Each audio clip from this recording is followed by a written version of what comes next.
the image of the 1950s that has come down to us today was that it was a sleepy era without very much going on.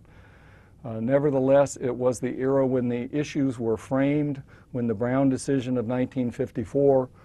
said unanimously, the Supreme Court declared that racial segregation was incompatible with the constitutional promise of freedom.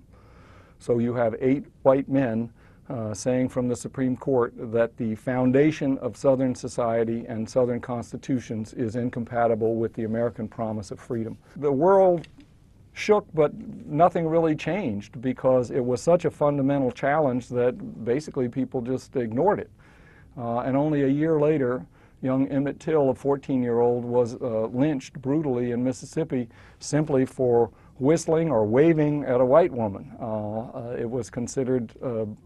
such a breach of the Southern racial caste system that he was lynched and thrown into a river. The contrast between the Supreme Court saying racial segregation is unconstitutional, we are better than that, as this pronouncement in law, and the fact that this boy, young boy, 14 years old, was lynched for nothing, basically, and then his killers were acquitted even though they were boasting of what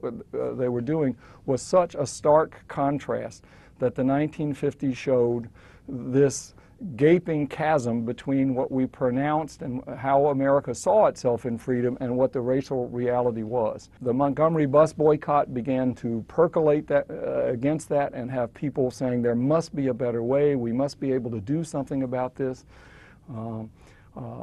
More than 50,000 senior citizens in Montgomery walked on the buses for a whole year in the bus boycott, and lots of people were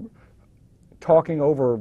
dinner tables and going to YMCAs and to the few integrated places there were in the United States, certainly in the South, to say, what can we do about segregation all through the late 50s?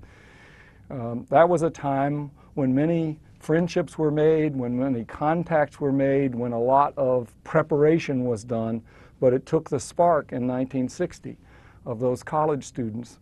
sitting in at lunch counters, which nobody really foresaw as a battleground over racial segregation, that it would be lunch counters in hotels and restaurants and Woolworths, dime stores, that would be the new battlefront, or that college students would be the new shock troops for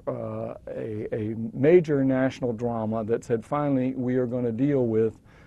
this issue of racial segregation.